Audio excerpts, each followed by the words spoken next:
right, hello, welcome. Hey, it's a new channel. It's a new series of The Binding of Isaac Repentance. I'm so happy you're here joining me. And if you've never watched one of these videos before, basically, I play this game. I talk a whole lot about game mechanics, and then I branch off into stuff like, well, Star Trek, mostly Star Wars, card games, board games, all kinds of fun, cool, neat stuff. So welcome, I'm Fee. It's Fee Plays, yes. And so today I'm going to be doing my first episode of Isaac on this new channel, and I'm going to be doing it a little bit differently than usual because this is a game that I'm going to assume maybe you're not that familiar with if you're finding this channel in other ways, and I'm just going to go ahead and explain it as best I can as I'm playing it.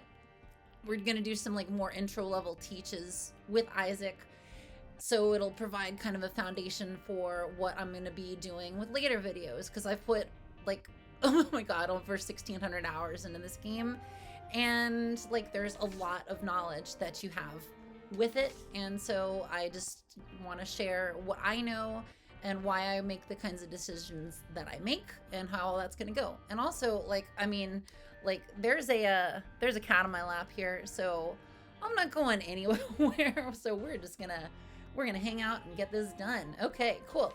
So The Binding of Isaac, there are a ton of different characters you can play as in this game, and with the addition of The Binding of Isaac Repentance, which came out about 3 years ago, there's alternate versions of all the characters called tainted characters. I'm just going to be playing as regular Isaac today. Most of the time I play as a character called Eden, who starts with random everything, which is, I think, the most fun way of playing it. But for the purposes of this video, we're just going to do some regular old Isaac. Y'all can see I have a win streak of 16. That means I have beaten an endgame boss 16 times in a row without dying. It's kind of a big deal. I know. You can see a little post-it note up here on the side with all these little bloody things. That just means that I have completed with all of these characters all of these different challenges in this game, that are like beating certain bosses, doing certain time-gated things, doing alternate paths of stuff. And basically all that does is it lets you unlock more things to enjoy the game in different ways. There's 4 different ways that we can play this game. Normal and hard mode are like the regular game. Hard mode means that you'll have harder enemies. It means that your chances of getting what's called devil deals or angel deals are less in certain circumstances. It means, I mean, it's like a harder version, but I think it's a more satisfying version. We also have greed and greedier. This is sort of like arena combat. I like greed mode. I don't play that much of it, but I think it is an interesting diversion. It makes it feel almost like an arcade game at times. So we're just gonna do this. We're gonna play as Isaac. I don't really pay that much attention to the starting stats. As you play this game, you'll kind of get a feel for how the characters are different as you play them. But if you're new to it, you'll be starting with Isaac. So let's just get on in there and enjoy. Although, by the way, I play this on Switch with a Pro Controller, which is why we don't have any mods running here. If you see people play this game on Steam, a lot of times they'll have different cosmetic mods, they'll have quality of life mods. Most people play with a mod called the external information mod, which explains what every single item does, which is really useful when you're first starting to play this game, to watch like videos of people that play with that, because there are like 700 and something items in this game and they all have unique interactions. And there is a big learning curve to understanding how this game works, but it's definitely worthwhile. Okay, so I've paused it on the very first screen here. You can see that we have this 8-digit post-it note code in the top left. That is the seed of the run. So if you ever want to play the exact same run you played at an earlier point in time, you can put a seed in your character selection screen, and then you'll go back and you'll play this. We can see that we've got the post-it note for Isaac here in the middle. It's complete because I've done all the stuff for Isaac. And then we see the My Stuff post-it note. That's how many items I have right now. And being that we just started, there isn't very much on there. I'm starting with an item called the D6 that is up in the, Am I pointing in the right spot? Yeah, that is up in the top left corner of the screen. It's got the 6 little pips next to it. That means that every 6 rooms we clear will fill the charges up for this item and allow us to use it by pushing the active item button, which is ZL in my case because I'm playing on the Switch. So what else can we do? We can use the stick to move around. We can attack either by pushing the face buttons on here to go into a direction, or we can use the stick to shoot in a direction. We start with 1 bomb as Isaac. You can push the L button to put a bomb down. It'll explode after a small amount of time. I mean, this game is very much a love letter to old Zelda games. So this is very much like an original Zelda or a Link to the Past sort of reference here. What else do we have going on? We've got 3 red hearts as our HP. In the beginning of the game, every time we get hit by an enemy, we will take 1/2 of a red heart, unless that enemy has a special color. Those enemies are champions. They do 1 full red heart of damage. Some bosses also do a full red heart of damage. What else do we have going on here? We got coins, we got bombs, we got keys. We don't have very much of any of those. We just started. Coins are used in the store for buying items. They're also used for donating to certain donatable things. Bombs are used either as weapons, or you can use them to destroy rocks to get stuff, or you can use them to find secret rooms, which unfortunately in this game aren't as obvious as they are in Zelda games, because those always have like cracks in the walls. And in Isaac, you kind of have to figure out where they are based on where all the rooms are around them. Last thing, keys. You need keys to open golden chests. You need keys to open doors. Some doors take 2 keys. We're gonna need them as much as possible. Okay, so also, we got all these stats here. This is like our life's blood, is making these numbers go up. So top one here, the boot, that is our movement speed. A movement speed of 1 just means that we're gonna move this fast across a room. Pretty exciting. Next one is our tears rate. In this game, you fire your tears at things. You are a sad child. You are being pursued by your horrible mother through the basement and lower, and you are crying because of all the horrors that you're finding. 2.73 tears rate means we're firing 2.73 tears per second. This number will cap out normally at 5. There's some items that will increase your tears rate beyond the cap. Next up, damage. This is a damage of 3.50. This is how much damage each one of these shots does. Next up, we got range. We have a range of 6.50. That's how far our shots go until they... you can kind of make your shots go further if you move forward in the direction that you're shooting. Next up, shot speed. We got a shot speed of 1. This is how long a shot takes to get from your face to wherever it's going. It's usually nice to have higher shot speed so you can kill things faster, but if it goes too high, this game has a really wonky physics engine and it'll make shit go all over the place. Okay, next up, this is our luck rating, the one with the clover next to it. The higher this is, the higher certain kinds of tear effects have a chance of proccing. And by that, I mean you'll get items in this game that make your tears do certain things every once in a while. The higher your luck is, the higher the chance that will be. Be it shooting a tooth once in a while, or shooting a flaming shot, or something like that.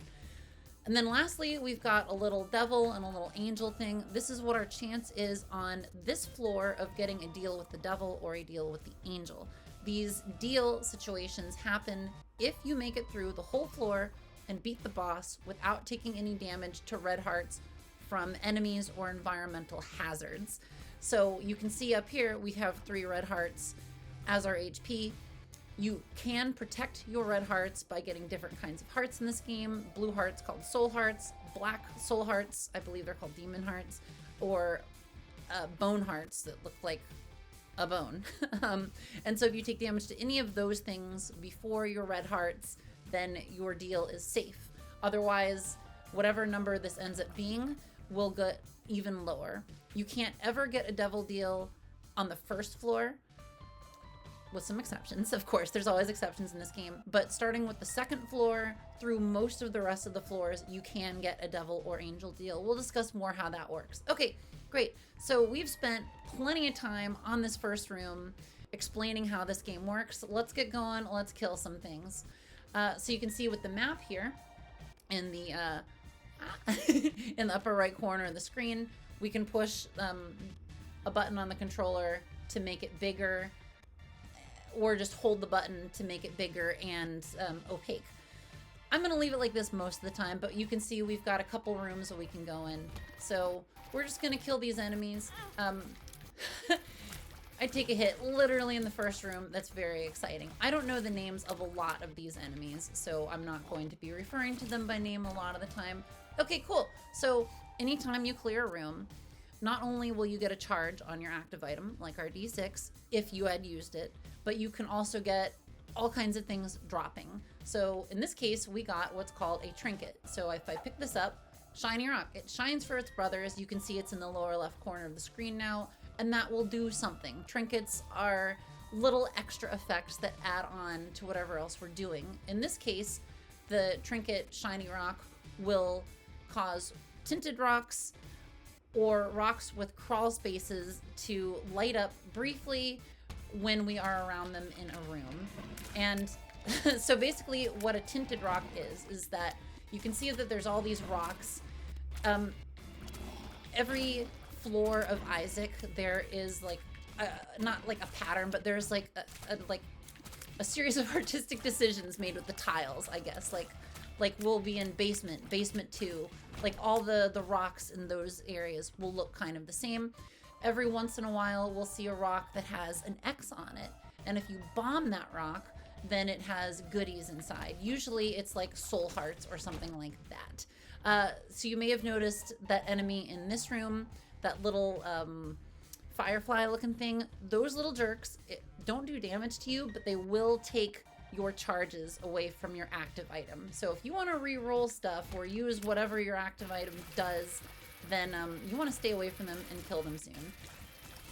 These flies right here, these purplish kind of dudes, always want to fly in circles, so they will always try to stay in their formation. So as you kill them, you want to make sure that you don't get in the way of them trying to readjust their formation.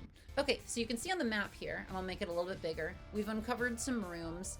This room to the left of us is the shop, denoted by a little cent symbol on there.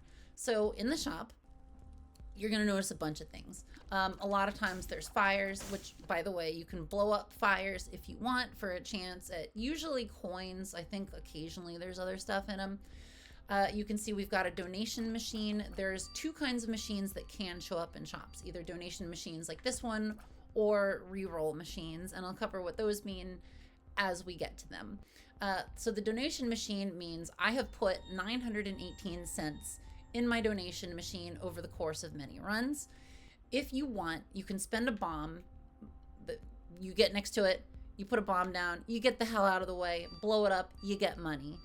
You can do that once per run. After that, the donation machines won't appear in any of the shops for the rest of the run.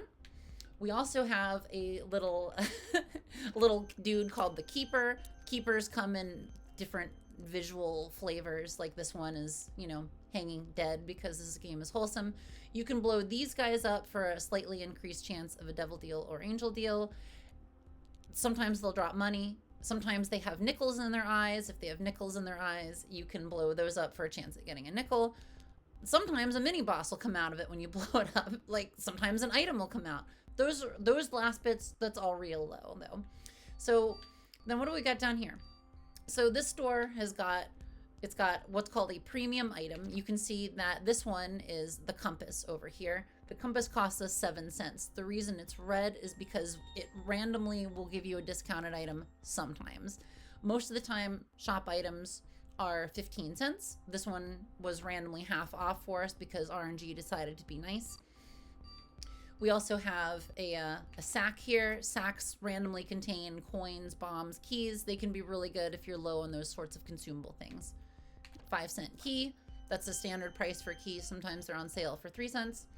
We got a regular red heart. Sometimes these are useful if you want to heal, although honestly, red hearts get dropped so much in this game, you don't really need to buy them unless you're doing something special. And then we got a tarot card over here. So when you take cards, they will go into a slot that my my face here is sort of covering. So I'll explain when I pick them up what they do and how that works. So yeah, this could be useful. So the compass, what that does is it will show on your map the locations of special rooms on the floor. I believe it's the shop, the item room, the boss, and if there's anything else that's special. So that would be nice because it kind of gives you more or less an idea of where to go. So this is interesting. So we have a chest in here. This kind of chest doesn't require a key. We have one bomb. So it's like, well, these kinds of chests generally have keys, coins, bombs, stuff like that in them. I'm not going to use my last bomb yet. We're going to explore a little bit and we're going to see what we can find. These enemies, pooters, are a staple of the early floors of this game, and they are such a pain, but they always fire in kind of a set pattern. So if you kind of internalize when they fire, then you know when to sidestep to avoid them.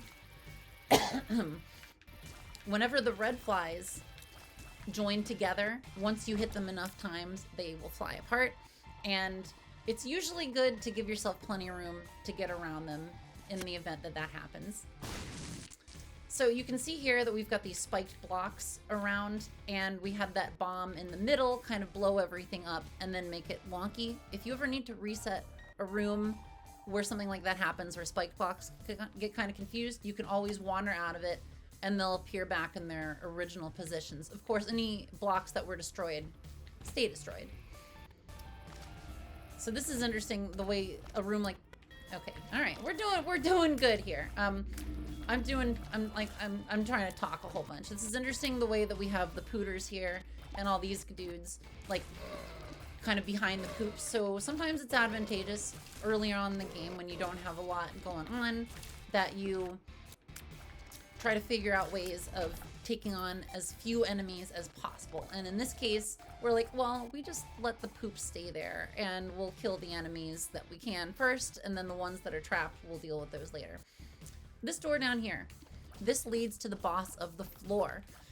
So, do I think we're prepared to take on the boss? We've got 2 health left. We don't have any other items. Let's see if we can find the item room. We haven't been down to the corner over there yet, so we're gonna head back over to that area without getting hit by the spikes, and see if we can find something. So, you can see that the floor also comes up when I hit the map button. We're on basement 1. The way this game works is that you will do basement 1, basement 2. Sometimes you can go to the burning basement, and then you'll go to a variety of different floors where there's usually like a 1 version and a 2 version. You will eventually go to either the depths or the catacombs, and at the end of depths 2, you will fight Mom. Which is an endgame boss if you are first starting to play this game. And if you've played this game a lot, it's only kind of the beginning. Okay, so this is an item room. It's worth noting that both the item room and the store require you to spend a key on any floor but the first floor. So this is an item called Belly Button. Belly Button, what's in there? This will give you the ability to hold an extra trinket, I believe. It doesn't do a whole lot else. So, what we're gonna do is we're gonna go to the boss first. And the reason we're going to the boss first, and I'll talk about this on my way there, is that our active item is the D6. What does the D6 do? Anytime you use the D6, it will take any item on a pedestal in that room, and it will re-roll it to a random item that you haven't yet seen in that room's item pool. So let me talk about item pools for a moment. Every single kind of room, whether it's normal rooms like this one, whether it's the shops, whether it's the item rooms, whether it's the boss rooms, they all have a pool of items that can possibly spawn in there. Okay, first we're gonna deal with Steven. This is a tough boss to deal with as a first boss because we've got a little homing shot dude in back of the dude that's just trying to go after us. So I usually like to try to kill, oh god, oh jeez. I usually like to try to kill the little guy first if I can, just because he moves so much less predictably. But the thing is, ah! The thing is, like here, we're just trying to do our best to get through this. The thing that makes Steven hard as well, is that when one of them dies like that, we get a whole bunch of shots that travel through everything and just kind of generally like mess up what you're trying to do. But we got rid of one of them, so as long as we don't have to contend with any super crazy Isaac physics, then we should be fine if we just kind of like just ping the little guy every once in a while. The thing that's unfortunate about Steven is that Steven results in the same drop almost every time. You almost always get little Steven, and I'm gonna take him because little Steven is like, he's okay. And well, let's back up here. What else does the end of this mean? This door goes to a different path of levels called the alt path in this game. We're not going to examine that. Alt path is like advanced stuff. It goes to a harder end game boss. We're just worried about explaining the game just in a normal sort of fashion. Also, this trapdoor opened up. That is a trapdoor that goes down to basement level 2. We're not done with this floor yet. So let's go back and let's see what other kinds of advantages we can have on this floor. So I was talking about item pools. So Little Steven is an item that appears normally in the boss room item pools. He just has a much, like he's mostly always going to spawn if you fight Steven as a boss. Items specific to pools, what does that mean? It means that like there's a number of items in this game that will only appear in shops. There's a number of items in this game that will only appear in boss rooms or devil deals or angel deals or something like that. And so when you have the D6, then if you use that in the boss room on the little Steven item, then it would randomly re-roll it into something else. The boss pool, everything is pretty much going to be a stat increase. It's like a lot of HP ups, a lot of tiers upgrades. But because I like that little Steven just does some extra damage here, he just follows me around, he shoots these kind of homing tiers. We're going to keep him for this run. We're going to re-roll this. Probably. And the reason I say probably, because there's one other room I haven't explained. So this room right here is a curse room. So it requires half a heart on entry and half a heart on exit. We can do that. We have enough HP. These, oftentimes they will have nothing useful. Sometimes they'll have enemies. Sometimes they'll have troll bombs, which are like that bomb that we saw earlier that just has the troll face on it and it explodes. Sometimes there's items in there, which are items that come out of the devil deal pool. So in this case, we've got some of these invisible enemies, which are, you know, not my favorites. But you know what? We're dealing with them with a little help from little Steven. Great, we got troll bombs. We got another chest, which has another trinket in it. The brown cap, Fartoom. This trinket will make poops explode when you shoot them. We don't want that. We don't want that at all. We're just gonna keep the shiny rock because that increases our chances of finding tinted rocks which have good stuff. Okay, so we've mostly done everything else. There's one more thing I want to talk about before I do or don't take this. And the reason I'm saying do or don't is because I'm probably going to re-roll it. But I mentioned secret rooms in this game earlier.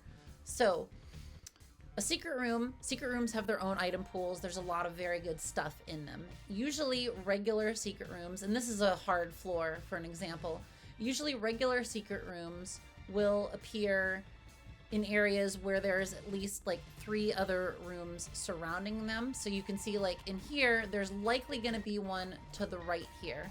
There's a few other places that a secret room could be, but you will know that there will never be secret rooms if there are other geological features of the room. Like if there was a rock right here where I'm standing, there couldn't be a secret room over here. Secret rooms will always be accessible through the middle of the room. You'll never find a passage like on the wall up here or something. So let's take a gamble. I think this is probably it. Nice. Okay, it was totally the secret room. So how did I logic that out? This is basically the only place in the map where it's likely that there could be one. Occasionally, before I go in there, occasionally you'll see a secret room in like what we call the armpit, where if there's no other good spots for a secret room, there could be one in this area, just because it sort of satisfies the requirement for secret rooms to be adjacent to two other things. So secret rooms, they have, oh man, oh, that's rough. So the trinket lit that up for just a moment, meaning this rock, if we blow this up, there's a crawl space, and a crawl space takes you down under the level into another Zelda referencing thing that usually gives you another item, or sometimes takes you to some rando shop that's awesome. If we had one more bomb, we could deal with that.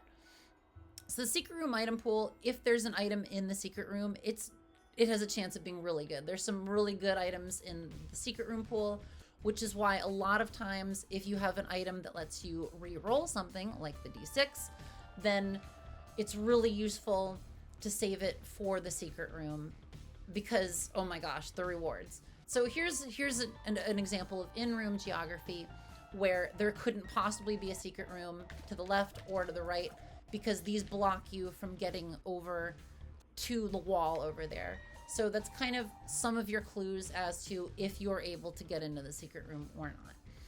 Okay, so we have determined there's nothing else I can re-roll on this floor. This isn't a super useful item. I'm gonna re-roll it. I'm gonna use my active item, the D6. Okay, we re-rolled it and we got a buddy called Lil Spewer. Lil Spewer is also not really all that useful. So you can see when I picked up Lil Spewer, I got a little pill here.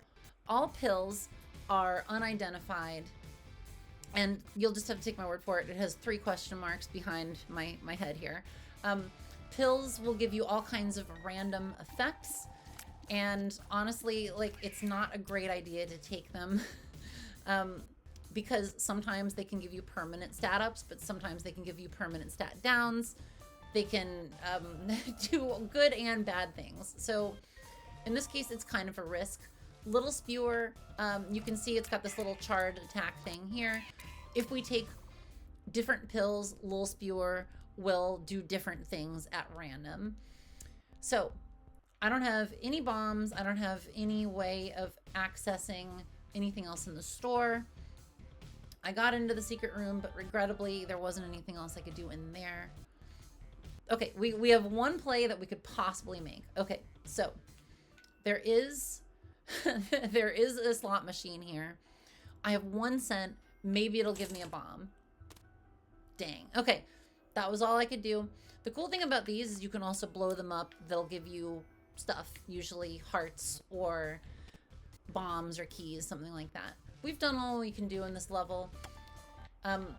There is another secret room. Every level will have 2 kinds of secret rooms. The regular secret room that I found there, and then a room called the super secret room. Usually the super secret room is fairly close to the boss, and it will only spawn in a room that has no rooms adjacent to it.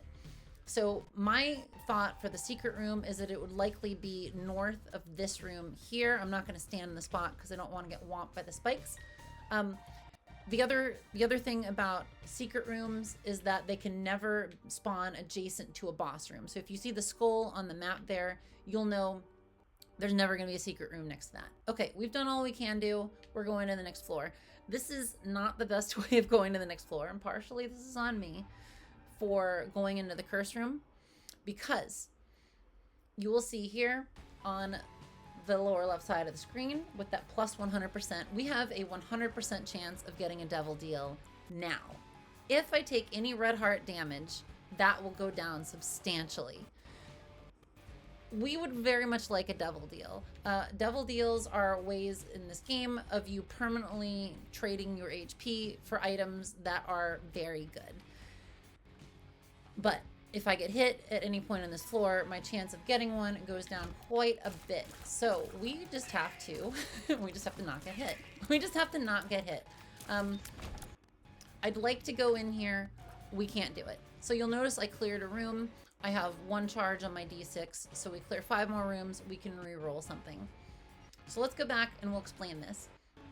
This is what's called a sacrifice room. This right here, this spiked bed, every time you step on it, it will do 1 full heart worth of damage. Incrementally, the more you step on it, the more different kinds of things can happen. You can get an increased chance at an angel deal. You can get an angel deal item to come out. I think after you step on it 5 times, you have a chance of either getting a soul heart or an angel deal item. In the few times before that, you have a chance of getting randomly teleported to whichever of the deal rooms that you're eligible for. At 6, you'll get a bunch of troll bombs filling the screen. At 7, you'll get an angel to fight, which can give you a key, which makes it easier to do something later in the run.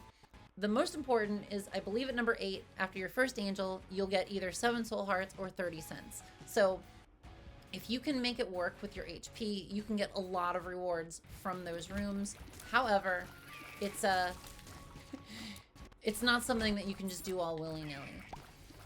Okay, so we got 2 keys, we got nothing else. I'm gonna, ooh, okay, nice. So you can get stuff from poops too. You can get soul hearts from poops. You can get a trinket called the petrified poop, which drastically increases your chance of getting stuff out of poops. Highly recommended. I think the one that we have now is good. So once we get some more bombs, we'll be able to get into our tinted rocks. So you can see here, we need a key to get in here. We'll use our key. We'll get in there. Okay, so this is Bozo. Bozo gives you a half soul heart and occasionally makes enemies scared of you. We're gonna take that. Oh, it's a full soul heart. Oh, and a very small damage upgrade. And I like this. You know, this is our first run on the new channel. We need to celebrate. Oh, look at my face. I'm so happy it's celebrating. Oh my god. Okay, cool. It's not the best item, but the reason that I took it is because it gave me the soul heart. And I would very much like to get a devil deal on this floor. So you can see the one enemy there was a different color than the rest. That one is the aforementioned champion. A black champion usually has some sort of explosive effect too. So when we kill it, it's likely going to explode. And as you can see there, when something explodes in your pot, sometimes spiders come out. Occasionally you can get a trinket called the swallowed penny, or you can get a quarter, which is an item that gives you 25 cents. Pretty awesome. But most of the time if something explodes in your pot, it's going to be spiders. So just be aware of that. Also, we picked up a couple of bombs, which is great. Because given the position of some of the things on the map, I'm like, okay, so we can see that there's the curse room and then a gap and then a room below that. The curse room can't have a secret room to the south of it because this would block that. So we know there can't possibly be one there. There could be a secret room here because there is egress to the wall. And then if we check up here, then we're like, okay, there's nothing blocking here. And then as we remember from being in the item room earlier, there's nothing blocking up here. So if we're looking for secret rooms later, that's going to be like big first candidate. Obviously there can't be a secret room to the right of here because this pot is blocking the way. So hopefully, like, I'm explaining this in a reasonable enough fashion. Interesting thing about rooms where there's a ton of guys in them, if you kind of run around the fires, they'll get a little bit like, oh, I don't know what I'm doing. And it can kind of work to your advantage. So you can see that our trinket, let's go back out and come back in. Our trinket is lighting this up. So this is our first tinted rock. You can see it's got the little Steven. You can see it's got the little X on the lower left corner of it. So yeah, we're definitely gonna blow this up. And okay, it had a chest in there. We're gonna wait on opening that chest because we have only one key. And I would really like to get into the store before doing anything else.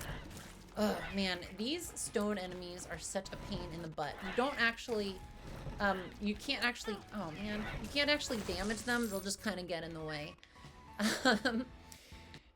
And that stinks that we took a hit to our soul heart. Okay, so this is a trinket called the broken remote. Every time we use our active item, it'll teleport us to a random spot on the map.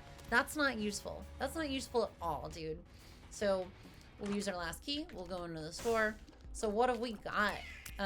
Well, we don't really have much. Okay, so there's a discount pill. I'm probably not going to take any pills. There is an item called PhD that turns all pills good. There's a couple other items that influence pills in positive ways too. But I'm not going to take the gamble. We're just like a little baby on this run. Let's see, we got a bomb, we got a key, we got a tarot card, we got a sack. Our premium item is Mom's Box. Every time we use Mom's Box, it will spit out a different trinket, and it doubles the effects of a lot of trinkets. So it's good, but it's not the D6. So we're just gonna keep on keeping on.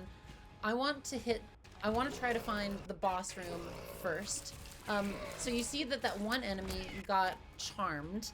That's that little pink effect where it starts going after the other guys. I believe that happened because of Bozo. Because, you know, everybody loves us so much. We're a clown.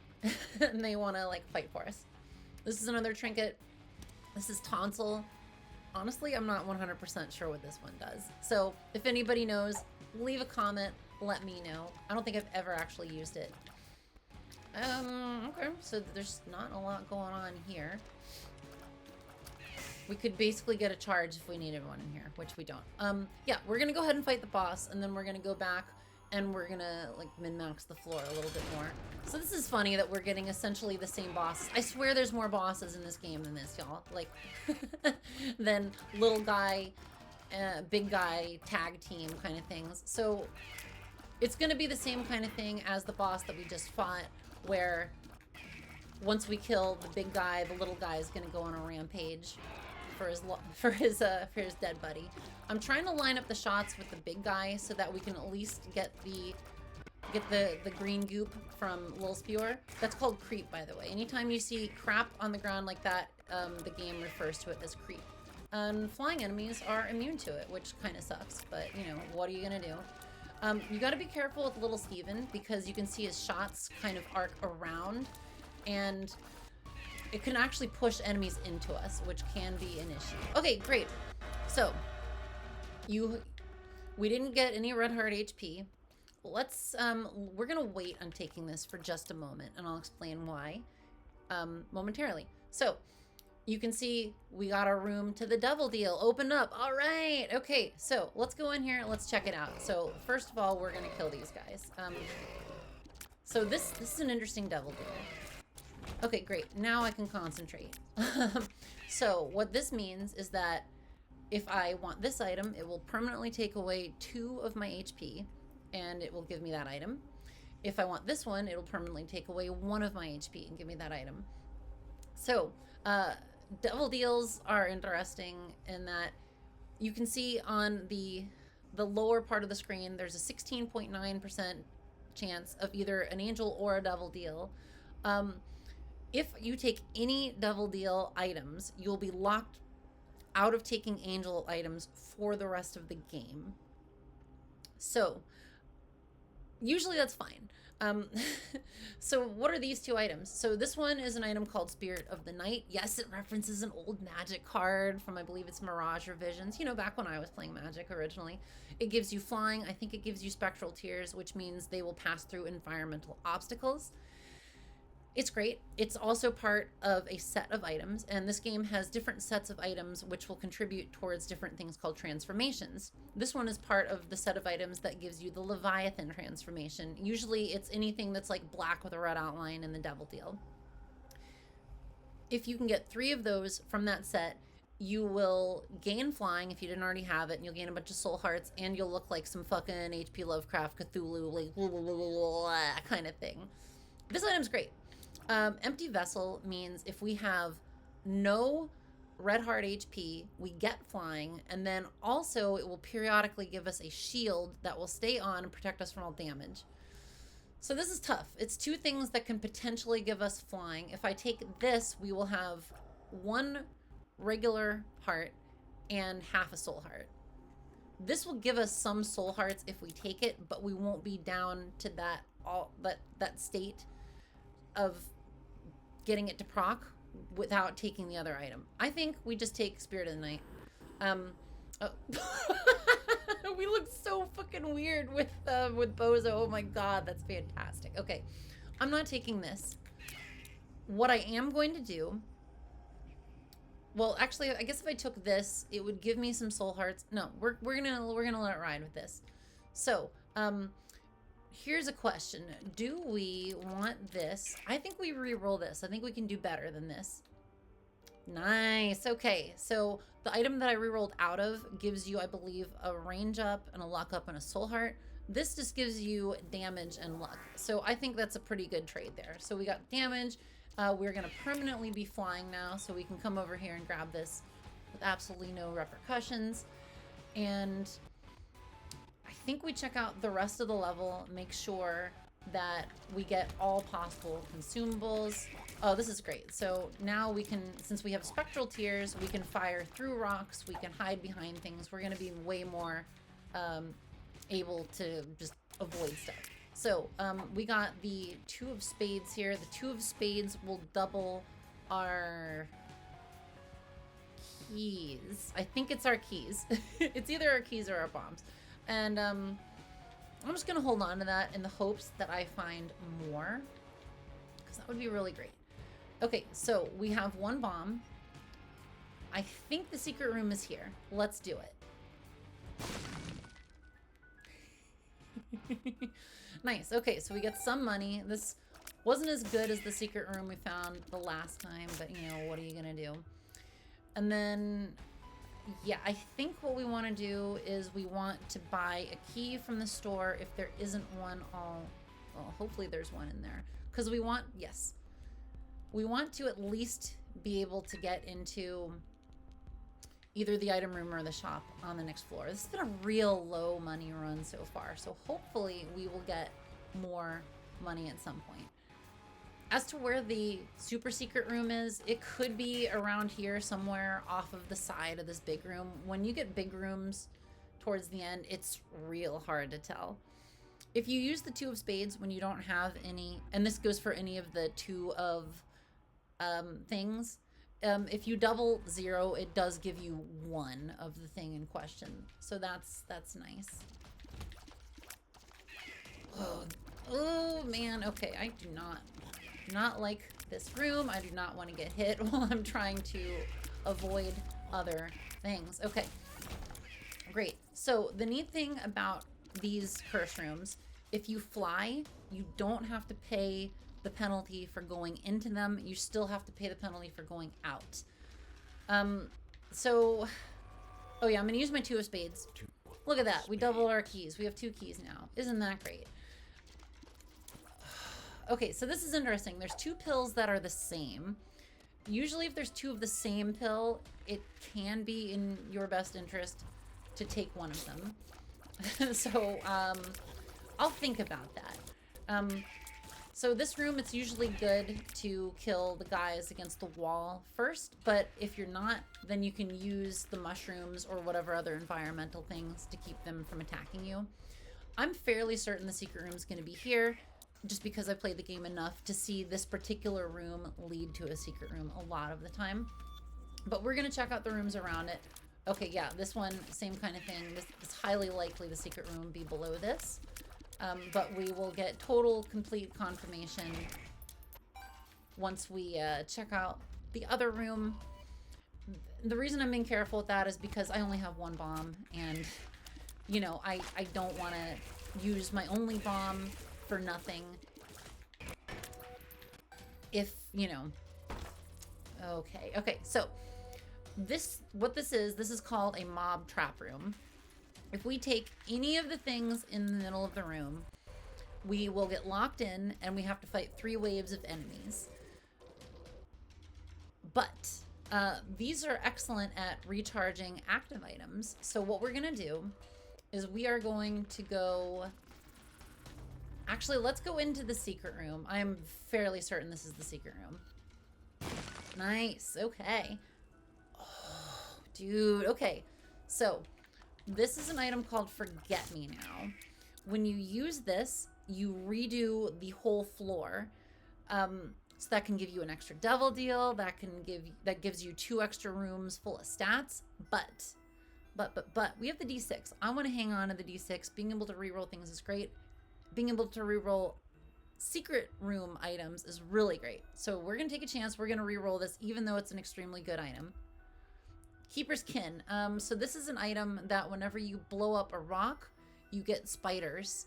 It contributes towards the spider baby transformation, I think. which will give you like a little robotic spider that follows you around and give you fangs. It looks cool. I might take this, I might re-roll it. But I think to give ourselves some more options, let's do the mob trap room and see what we can get. So we already know these will give you like regular consumables. The red chests can do a lot of cool things. You can get a devil deal item from them. You can get teleported to the devil deal, or it can give you troll bombs or spiders or pills. So usually what I like to do is I like to take the regular chest first, and then I like to open up the red chests in case one of them teleports me to the devil deal, which then teleports me out of the mob trap room and means I don't actually have to do the 3 waves. Oh, ooh, okay, so we got soul hearts out of that one. This is cool. Definitely gonna try to get those now. Okay, great. That means our deal is fairly well protected. These stupid bats will kind of fuck around for a little bit, and then they will like dash at you. So we don't want to deal with that. Okay, these dudes, these are walking hosts. They will be completely impervious to any damage until they stop and open up, and you just have to wait for them to get out. Okay, so that wasn't too bad. We gained a bunch of soul hearts. That means I might go into the curse room once I have a fully charged reroll with the d6. So also worth knowing, creep generally goes through environmental obstacles too. So if we want to like kind of cheap out these spiders here, we can just like put a bunch of creep down and lure them over to where we are, and then they'll be like, no, I want to get in there. Dude, Sci-Fly. Oh, Sci-Fly, one of the best defensive items in the game. It will orbit around you, and then it will very aggressively fly around and block enemy shots. That is fantastic. You never reroll Sci-Fly. Also, you saw that I picked up a golden bomb in the mob trap room. That means I can use as many bombs as I want on this floor, and life is great. That means we can bomb anything. It means that if you really want to min-max and you don't have the trinket that we have that tells you where crawl spaces are, then you can just bomb everything, and like, you know, like nobody's gonna say shit about it. Oh yeah, see, like Sci-Fly over there doing the Lord's work. That is incredible. Great. You'll see these guys are still firing.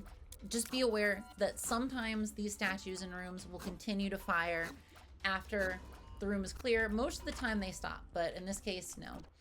Okay, we're not getting a lot of help from our shops in this run. I think I will, number one, since I've got golden bombs, I'll bomb the keeper here. That slightly increases our chances of a devil deal. That is great. And I'm gonna take this. So you can see this is a reverse tarot card. This is a reverse strength card. This just, it's a one-time use. While I'm in a room, enemies will be much weaker and I'll be way stronger. So that's pretty good. You gotta really hang back and watch these guys. They will jump from way the hell across the room. They do have sort of a rhythm to their jumping, so once you're familiar with that, then it's way easier to not get hit by it. This one's a champion, oh man. So if we got hit by that champion, we would get a full soul heart worth of damage, which, you know, really sucks. We don't like that. But being that we can fly, we've got soul hearts, we've got Sci-Fly, we're good. Mushrooms. Interesting thing about mushrooms, you can blow them up too with bombs. Sometimes they'll explode in a big fart cloud, which hurts you, but sometimes they will have useful stuff in them. Most of the time it'll be pills, but there are some mushroom related items that you can get out of there. And one of the best reasons for blowing them up is because there's an item called Magic Mushroom that will just give you an all stats up. It's fantastic. It looks like an Amanita Muscaria. Dude, I think we would have gotten hit by that champion if we hadn't had Sci-Fly there. So I'm going to be spending my bombs a little bit more willy-nilly just for the time being, because we have a golden bomb on this floor and there is no reason for us to not find all of the secret rooms, you know, being that we have a chance to do it. So it's just like like even rooms where I wouldn't necessarily expect it. So I think the most likely place for the super secret room is here because it's close to the boss and it is not adjacent to anything else. Oh, I'm wrong. Okay. Did I try? Yeah, I already bombed there. It's nice that the game keeps the explosion sprite there. Let's just deal with the boss now. Polycephalus. Okay, so for Polycephalus, you want to make sure that when it disappears underneath the ground, that it doesn't get lost, because it will generally pop up very close to you and make your life miserable. They will oftentimes spawn these ads, but you know, we took care of it. It was great. Okay, experimental treatment. We don't want this. This gives you 4 random stat ups and 2 random stat downs. It can reduce your health. It can, like, it's, if you're really desperate for stats, it can be good, but the only other good thing that it does is it contributes towards a transformation called Spun. If you have 3 syringe items, then it gives you a big strength up and also makes you look all strung out and cool. Okay, so, oh, this is a good double deal. Okay,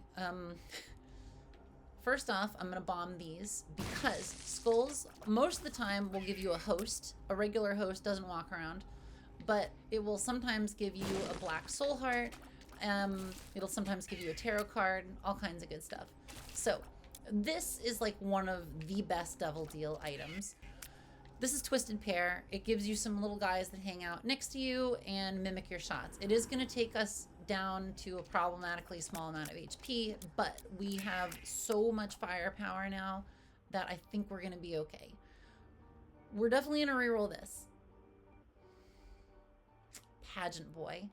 Pageant Boy gives you 7 coins. Pageant Boy gives you 7 coins. That sucks. Okay, we're gonna go back to the shop.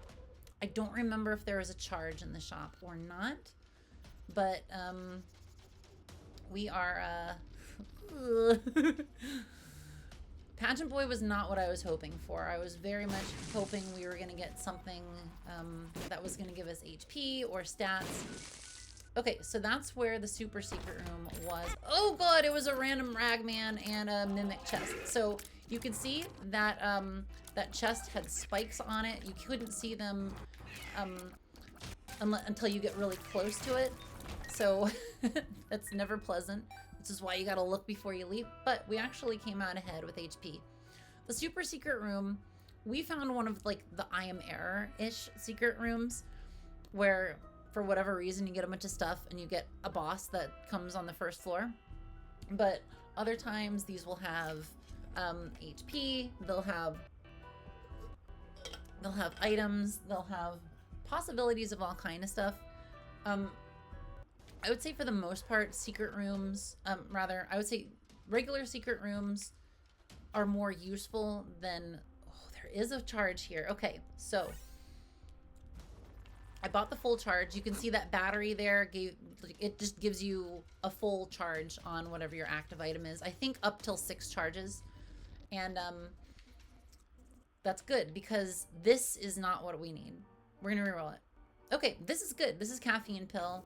Gives us a speed up, makes us a little bit smaller, and it drops a pill. So we're gonna leave that tarot card there because remember, earlier in this floor, we found a bunch of pills that were all the same pill. So unfortunately, if we look at the map, we're like, okay, there's a bunch of pills in here.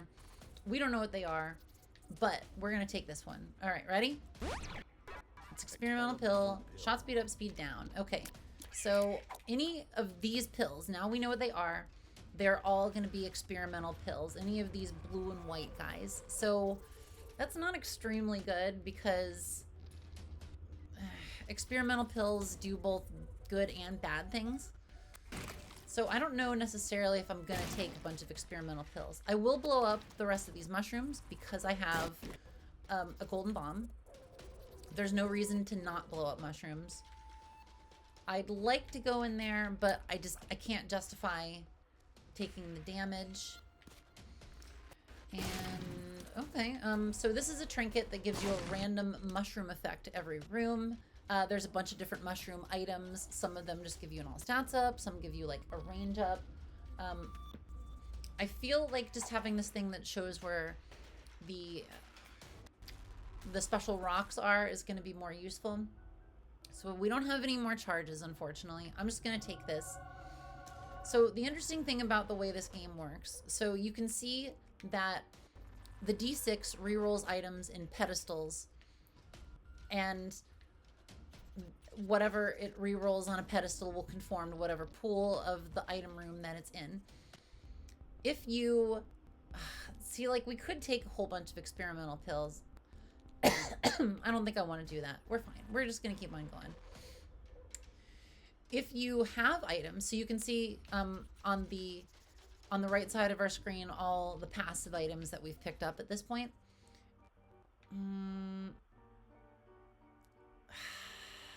Let's do it. HP up, tears down. Okay. I think we can be okay with a slight tears down, especially because we gained some HP, which we needed because red heart HP gets us devil deals. So we're going to come back here. We're going to get this heart, fill it up. I'm not going to take any more of those experimental pills. Also, little spewer changes every time you take a pill. I didn't fire with him when we had in between those pills there, so we didn't get to see what else he did, but he does different things depending. Okay, so this is a boss trap room. The only way you can get in here is if you have only 1 HP remaining. That could be you have 1 soul heart. That could mean you have 1 red heart and all your other red hearts are empty. A lot of times you can get into these rooms if there is a secret room next to them. So it's always good to figure out where your secret rooms are and hope that you can maybe get into a boss trap room, because you will get an item in there, and usually their HP or some kind of good something else. The reason I'm going into the sacrifice rooms, even though I don't have the HP, is a lot of times they'll have some sort of HP hanging out in them. So you can see that this room is a skinny sort of room. Ooh. Let's take care of these guys before I stop, before I get hit, and then we'll get there. So the interesting thing about the skinny room, so you can see on the map that it takes up like less than the rooms around it, is that you generally can't get secret rooms off of skinny rooms. It just doesn't happen. It has to like cleanly, it has to like cleanly match up on the map. So one thing I haven't mentioned, which is definitely more of a min-max thing, there is one item that you can get in the store that will give you 2 choices for your item room items, another one that gives you 2 choices for your boss room items. If you are at a point in the game, especially early on, and you have at least 15 cents, it's highly recommended you go to the shop before you go to the item room, on the off chance that you get the more options items. I'm not going to worry about it now, especially because we can reroll. Magneto item snatcher. So this is an item that it'll just drag consumables over to you. It's not useful for us. We can fly, we can get stuff wherever it is. So we're not going to worry about it. Getting the tears down kind of sucked. So hopefully we can get something to allay that. Okay, this is an arcade. An arcade shows up, I believe, if you have at least 5 cents. And then usually there's some combination of machines or guys that let you gamble, or beggars that you can donate money or health or something. So we've seen the slot machine in action already. We've seen the donation machine in action. What we haven't seen is the blood machine or temperance machine, because you can get these by using a temperance card. Every time you hit it, it takes away half a red heart first, and then it'll take soul hearts. And it gives you a coin. Sometimes you can get a nickel out of that, which is great. If you have the PhD item that we talked about earlier, you actually get more coins, so that's great. It does also proc any on-damage effects, which is really nice. So if you have red heart HP, you can play, oh, there's another one. You can play those things a whole bunch of times, and not only will you get a bunch of money, but at some point they have a chance of exploding and then giving you an item, either the IV bag, which it's an item that, it's an active item with an unlimited number of charges that will allow you to basically just like play a temperance machine anywhere you want. You just just does a damage to you and gives you money. Or you can get a blood bag, which gives you a permanent HP upgrade and increases your speed. So that's always nice. Okay, cool. So you'll notice we got a greed fight in our store. You just have a low chance of getting a greed fight in a store all the time. So that sucks. That means we get no store this floor, and always kind of pisses me off. Because it's like, dude, I was finally starting to get some money, okay? What the hell? After you get a greed fight in a store, you will not ever see a regular greed fight in a store again. You can get a super greed fight, which is like a harder version of greed. And I think the more money you have, the more likely you are to get a greed fight, but I'm not 100% on that. We have a full charge on our D6. I'm going to go back and I am going to re-roll the item in the item room. Item room items, like, they're worth re-rolling. They're... Okay, this isn't, though. Flush, this basically, like, kills all enemies in the room and turns them into poops. It's okay. The main reason that I'm touching that is because it contributes towards a transformation where if you have 3 poop items, you'll, like, turn into a poop-looking guy. It's like, you know... It's extremely low probability that that's going to happen. So all these spiders coming out of rocks are because we got that Keeper's Kin item from the secret room on the last floor. See these black poops here? When you shoot those, they will momentarily daze enemies and prevent them from firing. It also does like a little bit of AoE damage, but being that everything was already dead, it, you know, didn't happen. So these mushrooms on this level will fire either in an X pattern or a cross pattern that I believe is random. So because we have Sci-Fly, it's way easier for us to not have to be too careful with them because like the shots will get blocked. So these guys on earlier floors will just wander around and then die when you kill them. They have a slight chance at turning into a skeleton. I know, skeleton. Turning into a skeleton when they die on later floors. So just be careful. These rooms are way harder if you don't have a defensive item like Sci-Fly. It's just like all about positioning well. Oof, this level just keeps on going, doesn't it? So the reason that this enemy has the skull around it is because it is afraid of me because I am a clown. So sometimes you can charm guys or sometimes you can fear guys. And, oh, ow. Fearing guys just means that they will run away from you and kind of be a little unpredictable, which is not the best. Okay, so this is a very weird item. This is a very weird map for trying to figure out where the secret rooms could be. So there's a chance that the super secret room could be like here or here. It can't be here because there's no way that you can get to the wall. It can't be here because there's this groove here. So we've got some bombs. I'm gonna try maybe bombing a couple places in this room. And okay, no worries. Let's go fight the boss. And let's just use the strength, the reverse strength card in here. That's gonna make it hopefully way easier for us to kill this boss. And oh, love that. So he knocked out a bunch of rocks, which meant he made a bunch of spiders, which killed him. All right, magic scab, HP and luck up. That's fine. We needed an HP upgrade. Ooh, baby. Okay, this is great. So we're seeing one of the items you always want to see when you go into the devil deal. That's 9 lives, baby. That's what the fuck that is. So this will, number one, this contributes towards the Guppy transformation. If you get 3 Guppy items, you turn into Guppy. He's your dead cat. You get flying and you get this awesome ability where when you shoot, it puts flies out at an extremely good rate. The flies will kill things. So 9 lives, and I'm taking this. So now we can get killed 9 times. This is awesome. If you get killed, you will respawn with only 1 red heart, but that's awesome. Shade is pretty decent, actually. So this will just, this will follow us around, and it'll just do a whole lot of contact damage to whatever it comes into contact with.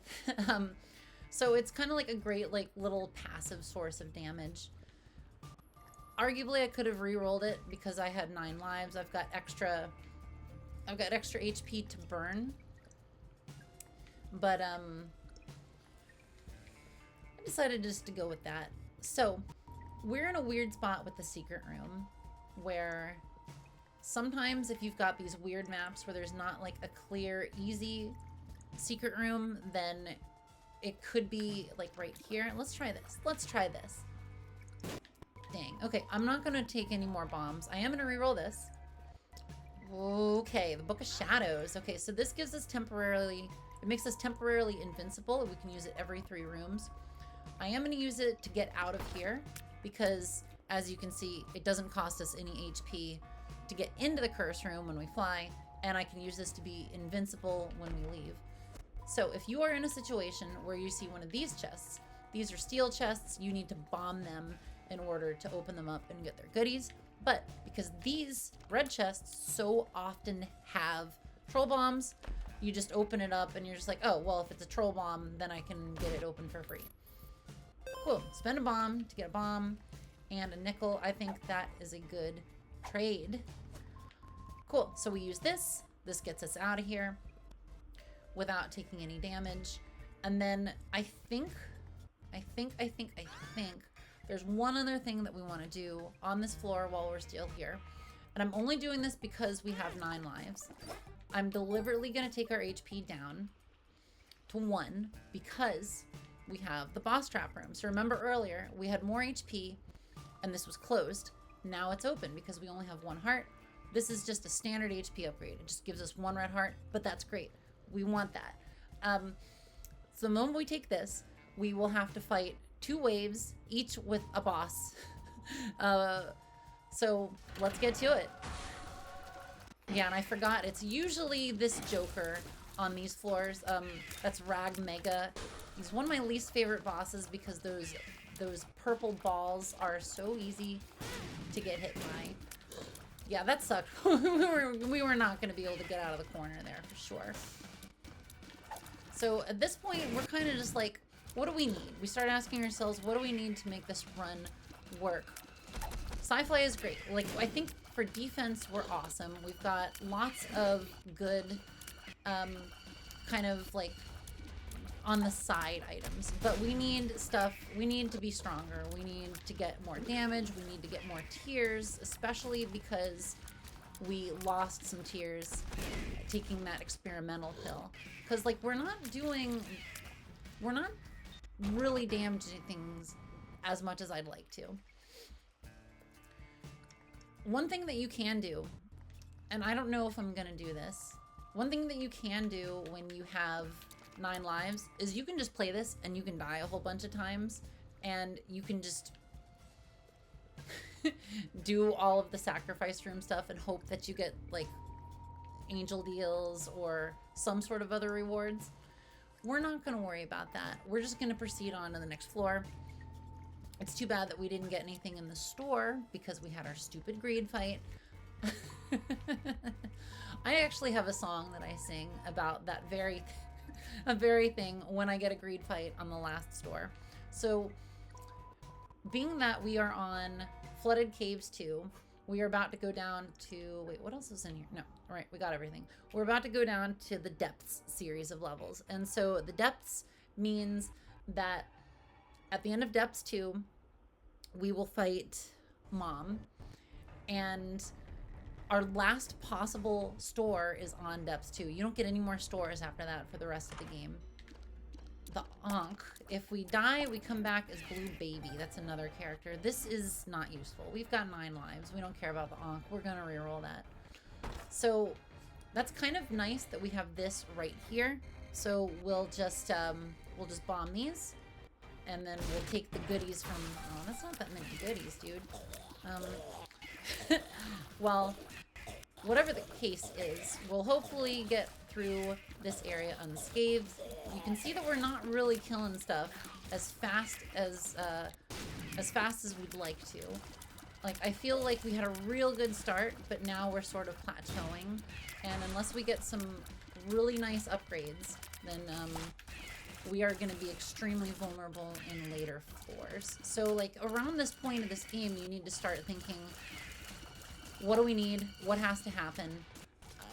When you get a trinket in one of these rooms, it's very unfortunate because it makes it very easy for you to continuously pick it up. Oh, these guys hop around in ways that are really obnoxious. Fortunately, we're flying, so we don't have to worry about being on all that creep that they are just flooding the room with. So, because we picked a flying item earlier, we made ourselves a lot more advantaged in that room. Okay, so this is interesting. So these guys, these are regular coin beggars.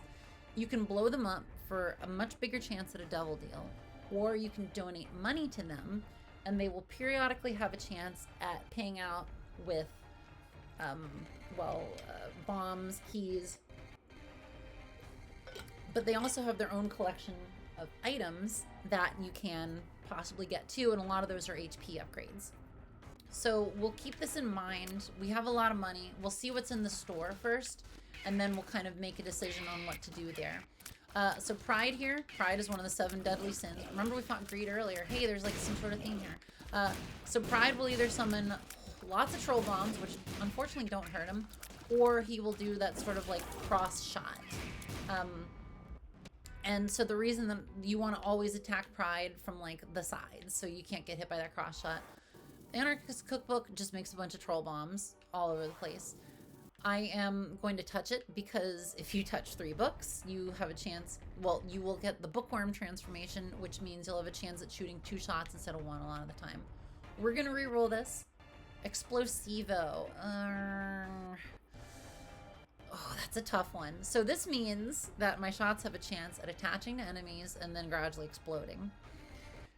It makes it more likely that you get hit. You do more damage, but you have a chance of being hit by it. I'm gonna take it. That's fun. Okay, cool. You know, like it's like I say, just don't get hit. You can see what a boon having flying is. Like it makes this room like inconsequential, like being able to fly through it. Oh, okay, nice.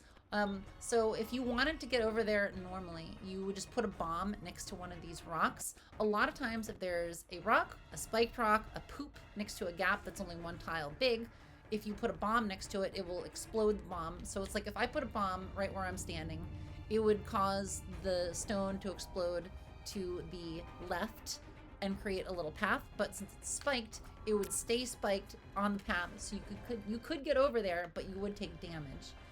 Just like one of those fuck you game sort of things that this game does. So these frickin' dudes, these guys will do a whole heart worth of damage if they hit you with their little grub head things, which is real unfortunate. So we just gotta do our best to avoid them. Man, with the pills. With the configuration of the room, it looks like the secret room could be below this. Okay, it can't be because this is here blocking this. But we do have a full charge on our D6, so I'm gonna reroll this. Farting baby, he farts. This is completely worthless. If farting baby absorbs a shot, he'll just fart around him. It contributes towards a transformation called conjoined, which we don't want because it will decrease your tears and your damage and cause the tears that you shoot to go out in sort of a fan way, which it's like if you already have a lot, of tears and damage, it's fine. But if you don't, like we do, then it's not good. So I picked up that lucky penny. It had a greenish tint to it. Just increases your luck by 1. You do have a small chance at getting a lucky penny whenever you do anything that gets you money, basically. Okay, so the IV bag is interesting. It, like the temperance machines, it always dings you for 1 half red heart. So we can use that to go in here, get this extremely good chest, but then we use the IV bag on the way out. It dings us for half a red heart instead of our soul heart.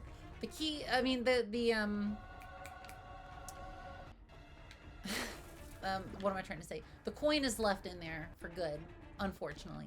But Fortunately, it meant we didn't have to use up our soul heart and that our deal is still protected. And it's much more common for you to get red heart HP in this game than soul hearts. Having said that, you may have noticed there's a little X on this rock here. I'll go in and out because you can see our trinket will highlight that for us. So we definitely blow that up. We got a whole ton of spiders because remember, we have Keeper's Kin, which makes spiders happen whenever rocks get blown up. And then we'll just go over here. This is a room, I like to call this room Poop Island.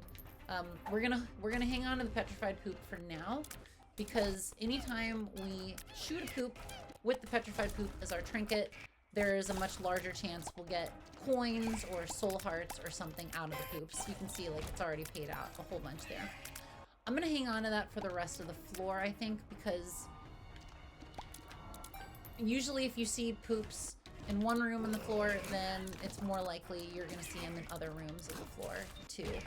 It's really important to get the rhythm right for these guys, so they always do a cross and then an X and then a cross and an X. But when you're fighting a whole bunch of guys in the same room, man, ugh.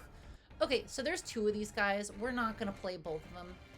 This one is better to blow up because we'll get a lot of spiders from the room here. So you saw we've got an extra 8.8% chance with our devil deal. That's phenomenal. Anything you can do to up your chances of getting a deal are great. And so you could see there was that enemy that had the heart. I believe the lost cork makes it so any creep effects last longer. Am I remembering? Oh, it just makes it way bigger. Okay. We might take that actually once we're done with the floor. Because being that we have a little spewer, we may as well try to make a little spewer a little bit better. Alright. Here's a question. Do I want to re-roll that IV bag? Do I want to re-roll the little farter guy? Because we've only got so many chances to re-roll here. So we want to be smart with them. I think first we go to the boss room and we see what we get there. And then after that, we'll kind of see. So this right here is Fool's Gold. This gives you coins when you blow it up, but we want to blow up as many as possible because we want spiders. Okay, we are so flush with money, which you know what that means. It means we're gonna probably get a fucking greed fight in our store. These guys, knights, are one of my least favorite enemies. You can only damage them from the side or the back. The ghosts, also one of my least favorite enemies. How did we miss the store, dude? Okay, we're gonna go back. We're gonna find the store. And the reason for this is twofold. If there is another keeper in the store, I want to blow that up to increase my devil deal chance. And also, if there isn't, then I want to spend the money that I can in the store, and then I want to donate to the beggar back there to get probably an HP upgrade. Secret room is likely to the right here, just because of how the room is laid out. This map just keeps on going, man. Okay, great. Okay, so you heard that that means a mom hand is gonna drop from the ceiling. That's the audio cue for that particular enemy. The regular versions of the mom hand, like old Zelda games, will actually grab onto you and then they will teleport you back to the starting room of the floor. Sucks. Okay, oh god, we got so many active items in this run. Okay, first off, we're gonna blow up this guy because we get a nickel, we get a slightly increased chance at devil deal. I'm definitely gonna buy this. Oh, wow, I spent 7 cents to get 2 cents. Definitely get another key. So this is interesting. The glowing hourglass lets you turn back time.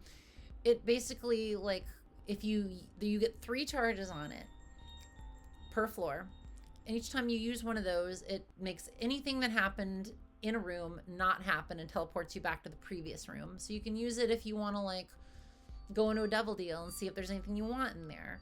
Or you can use it if, like, you're gambling on stuff and you want to know if I put 50 coins into this machine, is it going to pay out? I still don't think it's what I want. So we're going to go I think we're gonna go back to one of those beggars. Well, first off, okay, it's still likely a secret room, but we are going to get confirmation by coming up to here and looking at this wall. I think this is still the secret room. Let's find out. How about that? Okay, cool. This is really good. That's a full charge. That means we can get one more reroll with our D6. This has been great. This has been a good run for showing how the D6 works and like good strategies for making it work. So, right. Yeah, we see about getting the extra HP from the beggar at the beginning of the floor. Because, why do we want to do that? In case we get our devil deal, which we have a 45% chance to do so, then may as well get more cent. If we can get that devil deal and we can get an HP upgrade from our beggar over here, then that's extra fodder at the devil deal for getting things. So with this guy, like, you just give him coins. Eventually he'll be like, oh, okay, here's a key. Every once in a while these guys will spit out a troll bomb, and that really sucks because like they can blow themselves up, and who wants that? Okay, so this is a coin beggar. Anytime a coin pops out, this guy will go after it, and if he gets enough, he'll like pay out with stuff. We're at a point where I don't really need any more money, but I think we can do better for items. Nice. Okay, hell yeah. Odd mushroom. This is the fat odd mushroom. So yeah, like it took our speed down a little bit, but it gave us a damage and a range increase. That's exactly what we needed. Also, if you get 3 mushroom items, you can get the fun guy transformation, which gives you an extra HP and makes you look like Toad from Mario Brothers, which is always fun. So yeah, like, it kind of sucks that we got slightly speed downgraded, but I think we came out ahead from just getting the HP up. I'm gonna take Lost Cork because we still have Little Spewer, and like we want the big old chunky spewage there. I'm not gonna worry too much about using my last bomb to look for the other secret room. The Sisters Vis, these guys kind of suck. You don't want to get between them. Like, they'll do all kinds of bullshit where they try to like, they try to like separate you. Occasionally, if you get hit when you have the clown makeup on, you'll drop a rainbow poop. Rainbow poops fully heal you. Well, they fully heal your red hearts. Hey, this is great. This gives you a shot speed up, and it gives you, sorry, it doesn't give you a shot speed up. It gives you bombs, and it gives you a black soul heart. It gives you the match, which is a trinket that makes bombs show up more. We want to stick with the Lost Cork. Also, if you happen to get the tick on you, this will remove the tick, which is great. And we got a devil deal, which is great. Oh, baby. Okay. So there's a second guppy item. That's great. We want that. I'm only going to take Incubus because I have 9 lives. Because it's going to take everything else away from me, essentially. So that counts as a buddy to give us conjoin. So our tears rate kind of sucks now. But we've got lots of tears being spewed out. So I think it's going to be okay. So yeah, I'm really glad that I got that HP upgrade. Right, we can still re-roll one other thing. You can see that I've got that little pile of piddle. There's a little pile of piddle there as I'm going in and out of these rooms, or as I'm going into these rooms.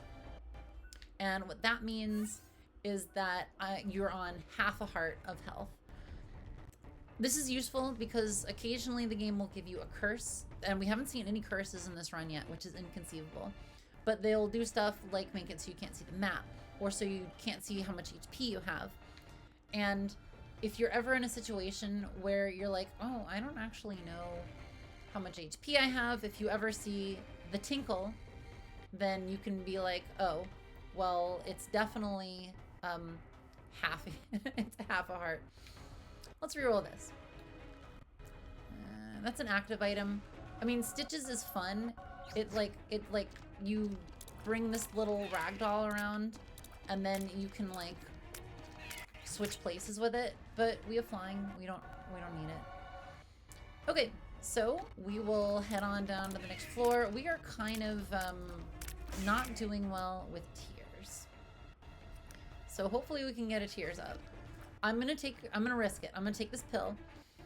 One of the things that you can do with pills to make them less risky is you take them in the last room after you've cleared the floor. Occasionally they'll teleport you somewhere. They can teleport you to a room called the I am error room, which you can't get out of. But I mean, it'll take you down to the next floor otherwise. Oh my god, what color was that pill? Okay, so there is a chance that we'll find some more tears up pills. The way the pill system works in this game is that there's a pool of pills that's randomized for every run. And once you identify them, the next time you pick them up, you can see what they are. And you'll be like, okay, well, I just take it once and now I know what it is. Great. And you can see the little spewer change there. That's awesome because it feels like he's just got like this giant cannon of friggin' damage, which is awesome. Which I think is going to be really good for us with any ground-based enemies like those guys. So, ooh, so the paperclip lets you unlock golden chests without spending a key. I think the Lost Cork, being that little spewer is doing such good work for us here, I think we just keep that because, like, look at that. That is just that's real great. That's what that is. Okay, we're definitely gonna check out the boss trap room, being that we are at half an HP. I'm not too worried about dying because we've got all these extra lives. You can see that it says 10 and a question mark. When you have Guppy's collar, you have a 50% chance at respawning if you die. But if we get killed in here with just regular, like, 9 lives, we just respawn with 1 red heart in the last room that we're in. We're taking this. Pentagram is a big old damage up. It's a bit of a risk, especially against this enemy, because it's got some attack patterns which aren't the easiest to read. But we have Sci-Fly. We're not going to get hit by some of its ground spike moves, so we should be fine there. This guy could potentially get us. It does a lot of... Okay, number one, we totally should have gotten hit there. I'm not complaining that we didn't, but, you know, we should have. Great, we're getting some good damage now. This is good. And since we have Incubus, Incubus is another familiar that copies your shots. So between Incubus and Twisted Pair, we have just got volleys of shots here. And you can see Explosivo is doing some great work on those guys with all their different segments, just like exploding, killing it, real good. Hermit Card's awesome. This will teleport you to the store. So this is a vault. It takes 2 keys to get in. They have all kinds of different possibilities. The Sun card is great. That does a lot of damage to all the enemies in the room that you're in, and it also heals you and does a full mapping. And then this is a telescope lens. It increases the chance of finding a planetarium room, which is a special kind of room with its own pool. Most of the stuff in there is real good. And I kind of want to take it because I want the chance of a planetarium. But we don't have that many floors left that a planetarium could appear on. And even though this is a golden version of it, which increases the chance, I really like what this is doing with little spewer here. So, let's go in there. Okay, great. Last store, we didn't get a greed fight in it. Depths 2 is the last store that we can possibly go to. The battery is fantastic. So this lets you store an extra charge on your active item, which if you have an item like the D6, when you can't really use it all the time, that's real good. And we definitely want to take the Lover's card.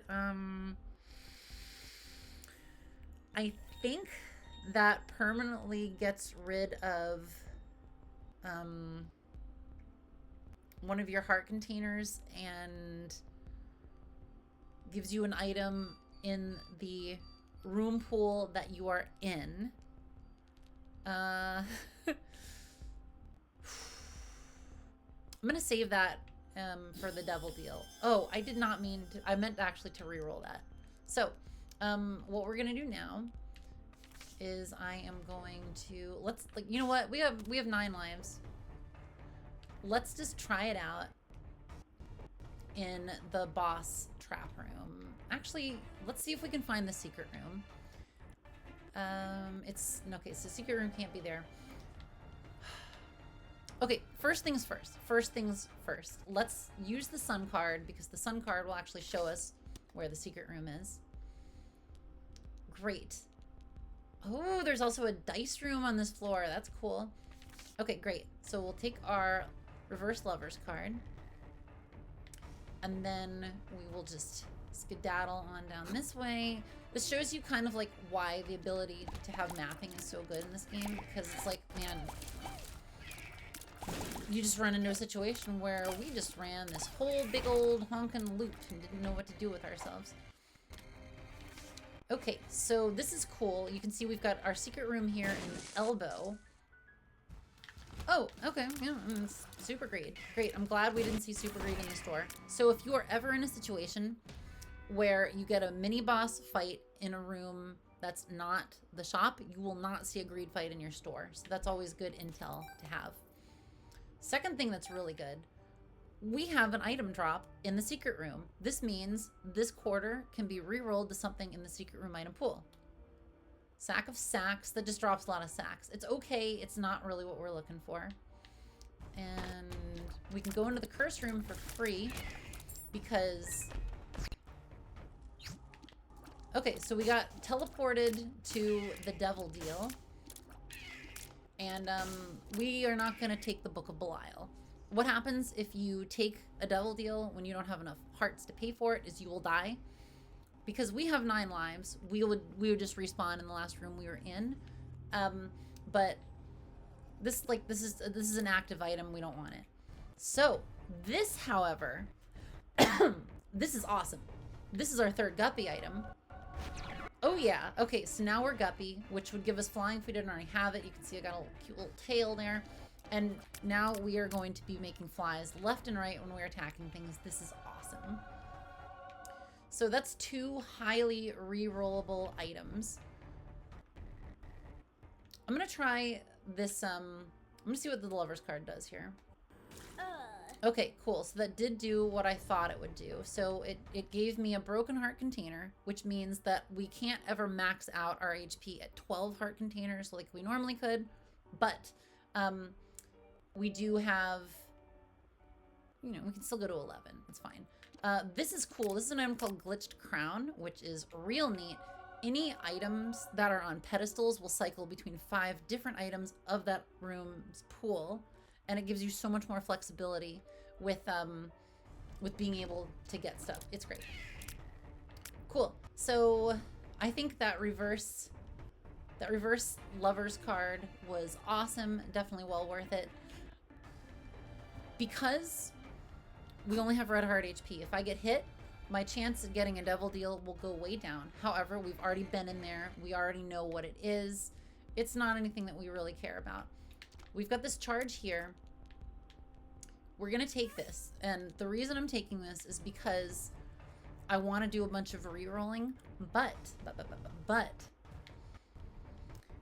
we have a dice room on this floor. So dice rooms are special rooms, and you can see it's this this red die room that's a couple rooms away from here. And those rooms give you different dice effects, which are good in different sorts of ways. So it takes us our 2 keys to get it. Oh man, that's real good. Okay, so this one is a 5 room. You can see it's got this picture of a pill here on the side, which means this mimics the effects of a forget-me-now pill, which is that item that was in the secret room on a few floors ago. If we use the forget-me-now, we get to redo this floor, which is really freaking good because we're on Necropolis 2, Depths 2, and you get a choice of 2 items at the end of this floor, and this means we'll be able to take both of them. So that's fantastic. Let's reroll this. So because we had the glitched crown, now we have a choice of 5 items. So usually, like, I'm just kind of count 1, 2, 3, 4, 5, 1, 2, 3, 4, 5, 1, 2, 3, 4, 5, 1, 2, 3, 4, 5, and hope that I get something good with it. I think in this case, oh God, what do I do here? What I want to do is I want to re-roll one more time in there because I'm really hoping for, well, in particular, I'm hoping for like sausage or rock bottom or something. Those are some of the items that are very good. I just got a Fool card. You can see that there was a skull in that last room that had an X on it. In Depths 2, Catacombs, sorry, I keep saying Catacombs. In Depths 2 or Necropolis 2, hold on, I gotta concentrate on this. Okay, so we've got a lot of good choices. I want mucormycosis, which is a mushroomy item that will cause kind of more poison damage over time. Awesome, I got it. Okay, cool. And that's 2. I think that's 2 for Fun Guy. Anyway, the mom fight at the end of this floor means that we will not be able to get out of it because it locks us in the room. You need a card that teleports you out. I wanted to re-roll this one more time. Okay, so we got... Red key is really fun. I don't think this is a red key run. This run has gone on long enough anyway. I think we want the Lost Soul because that can give you extra items if you can keep it alive over the duration of an entire floor.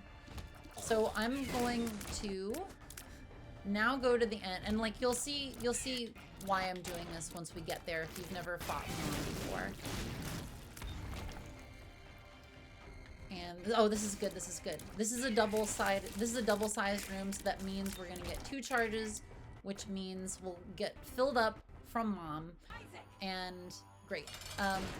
So Mom always starts off in the center of the room by jeez, okay. Mom always starts off by stomping in the center of the room. No idea. I did not know she did a whole heart of damage. That stings. This is one where you have to really pay attention to the audio cues because you will hear her make that ugh noise before she stomps on you. Other interesting thing about Mom, she will also break rocks. So if you see a tinted rock in the Mom room, you can actually use her to get it. That's awesome. So you can see that you can't go out of this room after you beat the boss. We have a Fool card, which is great. So we can actually teleport out of here. These 2 items are always the same, no matter how many times you beat Mom. This is the Polaroid, this is the negative. The Polaroid means if you have half a red heart or less, whenever you take damage, you get a shield that protects you from all damage for a little bit. The negative means that you get a damage up, and I believe when you get hit under the same circumstances, you damage everything in the room.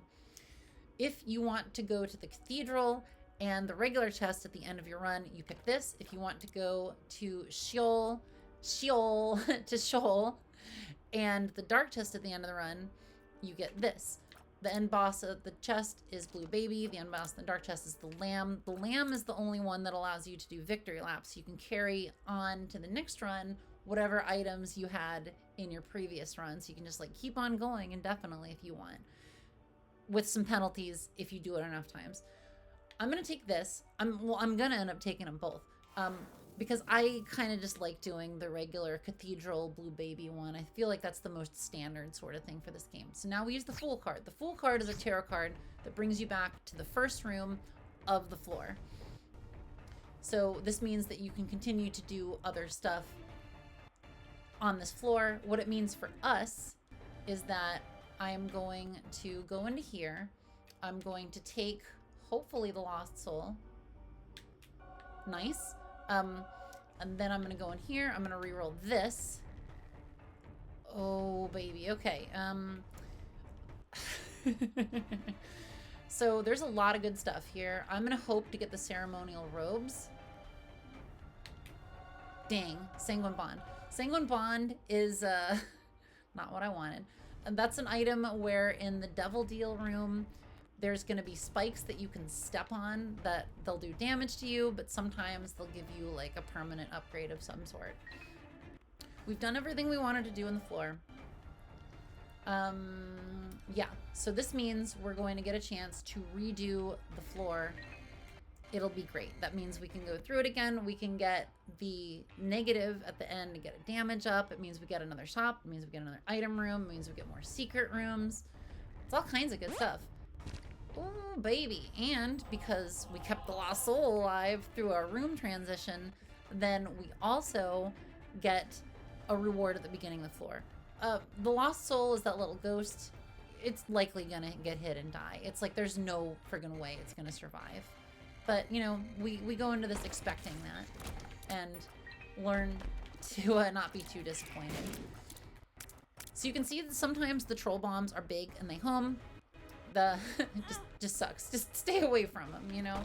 Blech. We've got enough keys that we can just open these up all willy-nilly. You're seeing the ladder spawning over pits. If I didn't have flying, the ladder would allow you to go over pits that are like one tile big. But you know, we don't care about that. See, these kinds of rooms are very obnoxious because you can't kill all the things, you just need to avoid them. Ooh, fortune telling machine. So this is an example of what I was talking about. Let me just show you all what I mean. If I bomb here, this poop will actually become a platform that will allow you to walk over. Fortune telling machines, wow. I was gonna say they have a chance at blowing up and giving you the crystal ball, which is an excellent item that I might actually just take. But they can also give you soul hearts, they can give you trinkets, yada yada yada yada yada. But we're gonna do a little bit more of the level first. I think we're gonna end up taking the crystal ball if I can get. Ah, there goes our lost soul. How predictable. We are gonna take the fool card here because again, it's nice to be able to get out of the mom room. I'm like, mom used to be the final boss of. Oh, geez, man. Oh, sometimes ghosts hide in treasure chests. It sucks. Oh, there's so many good things here. Okay, so the spoon is good, or the one that looks like an eyeball with a stick of dynamite is good. Spoon bender gives you homing tears. The other one is technology, which gives you laser tears. Homing would be incredible. Let's fucking go. Oh my god. So that's, and let's remember, Incubus and Twisted Pair get the properties of my tears. So we also get the homing tears with them too. So this, dude, those fucking ghosts. So that's wonderful. Oh, hey, golden key. That gives you, you don't have to spend keys for anything in the level. Okay, so this is cool. This is gonna be the first reason why it's great to have the Polaroid. So this is a little demon beggar. You give this guy hearts, he has a chance at paying out. I think after your first 6 taps, he generally pays out with something, but after that, it takes more convincing. But because we have the Polaroid, so we get our little shield, we can keep on tapping him instead of taking damage. So we can just keep on tapping, and hopefully, all right, well, we got a Hoglaws rune. This destroys all destructible objects in the room. Emperor takes us directly to the boss. We'll come back, we'll deal with him. Ooh, I gotta throw in a pause just momentarily, y'all. I will be right back. Okay, I'm back. All right, cool. Excuse me. All right, where were we? We were doing our second act of this. We had just gotten Spoon Bender. Awesome. Okay, yeah, Spoon Bender, like, look at that. Like nothing is gonna get past our shots. This is amazing. And then we've got Sci-Fly, just getting all the shots from enemies. Oh, wow, a second golden key. Okay, cool. All right, shop. What do we got? Oh, God, this is all kinds of good stuff. We're definitely going to buy a soul heart. You can actually get soul hearts in shops. Who would have known? King Baby, that's like a little blue baby with the crown, is really interesting, especially if we have like a lot of buddies.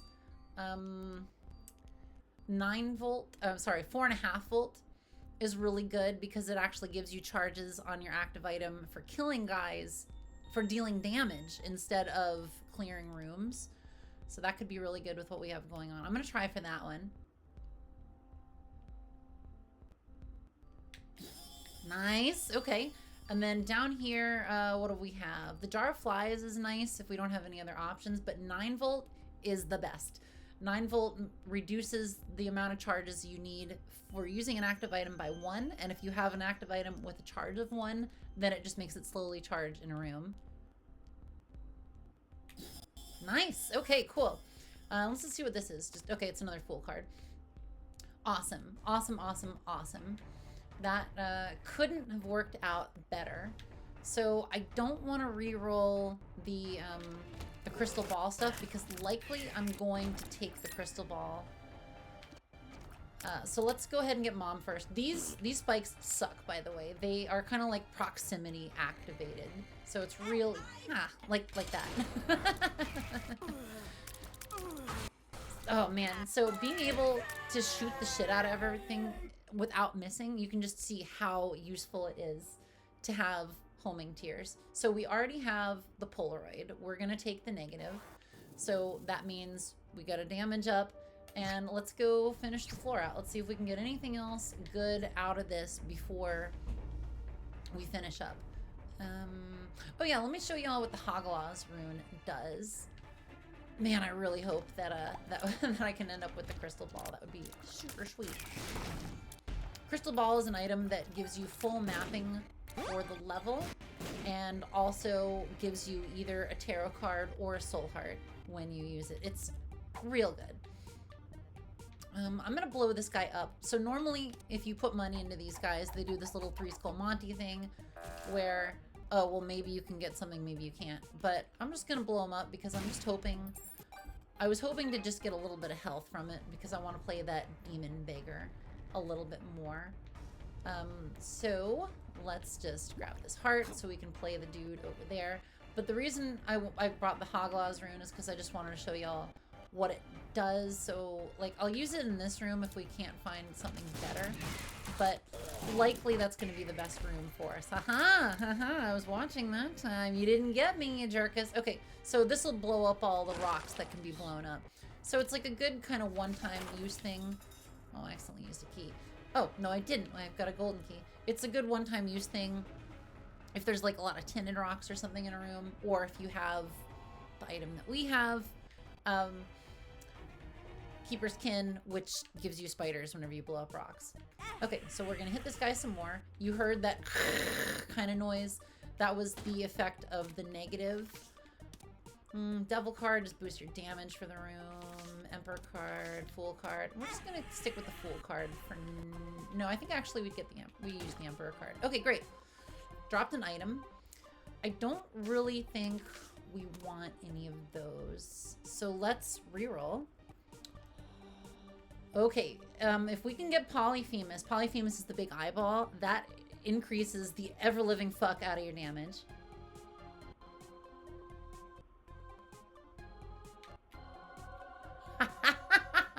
Look at that. Look at that. We got 15.94 more damage. Yeah, our tears rate got shot to hell. But when our shots connect, they will be doing some serious damage. Oh, that's the good stuff. Oh, and a soul heart. We still haven't found the secret room. Judging by the shape of the map, it could be here. So let's look. Okay, so it can't be above this room because those blocks block egress. It could be down there given the shape of the map. No, it can't because of that. So it can't be below this room either. Ugh, like with flying, this room is almost like laughable. I love it. Cool. Double bomb drop. Love that. Where else could it possibly be? It could be between the store and the arcade. This could be the super secret room here. Nope. Okay. No worries. I'm not gonna feel bad about that. Okay, so the arcade. Okay. All right. I think it's likely gonna be there. So let's give that a shot. Nice. Okay. Cool. We got a chariot card. Chariot card just gives you invincibility for a while, which is great if you're doing something like what we were doing, playing the demon beggar, where you can also get invincibility from that. So if you're trying to like play a temperance machine a whole bunch of times, you can also use chariot for that. It's real good. We're gonna stick with the Emperor. The Emperor teleports you directly to the boss. This will help us close the run out later on faster. I don't need to use my bomb. For these guys, we already have a 0% chance of getting a deal, so it can't increase it for this floor, and I don't care about getting the money. Yeah, so I think the only other thing to do on this floor besides make one attempt at finding the super secret room closer to the boss is I think we try to get the crystal ball, and then we just head on down. Dude, I am killing it with the glitch crown pickups. Okay, D6, thank you for your service, dude. You've been awesome. You've been so instructive. But, you know, I think it's time to go. Like, we'll be fine. We have glitch crown. Glitch crown essentially gives us a ton of rerolls in every room. So I think that'll work fine. So the super secret room could be above or below this room. Let's try this one first. Okay. Awesome. Okay, that's not helpful. I think the broken glasses, I think it gives you like sometimes a reroll opportunity. I'm not sure. Like, honestly, there's, like I said, there's so many things in this game. So we'll head on down to the next floor. Okay, so after you beat Mom, the game gets harder. Enemies do 1 full heart of damage no matter what, no matter if they're champions, like, doesn't matter. Also stuff like the temperance machine will do a full heart of damage. Going in and out of a curse room does a full heart of damage. So you just have to keep all that in mind and not get hit. Okay, so we use the crystal ball. So you can see we've got a full map here. That little skull 2 rooms above us means there's a mini boss, which, you know, that's great. Wheel of Fortune just gives us a fortune telling machine. So being that we don't have anything better to spend our money on, I'm just gonna get some fortunes. So every time you put money in it, it gives you a fortune, gives you a chance of getting a soul heart or a trinket. I think this gives you extra hearts depending on how much something. I don't remember what it does. We don't need it, but so that's fine.